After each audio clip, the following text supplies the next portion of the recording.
thought it was a really effective piece of work. I really like the use of monochrome. I think the black and white makes the whole thing moodier and it gives a sense of genre.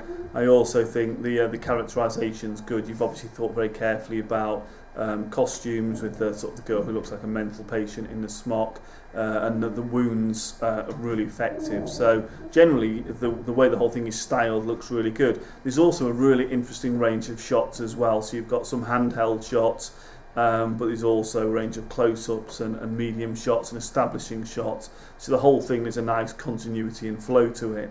And I like the way you've got the protagonist and the antagonist kind of occupying the same space, so you can see there's a strong connection between them. If I had to identify one or two weaknesses, the main things I'd focus on is that I think you're almost asking the audience to do too much in terms of understanding the closeness of the relationship between the two, although I guess you could say that's an enigma code that you'll address later on in the film, which obviously you're not going to make. But I also think with the sequence with the car, when I first watched it, my initial feeling was that there was a car crash, and it was only when you explained it to me that actually the guy had stopped and picked the victim up.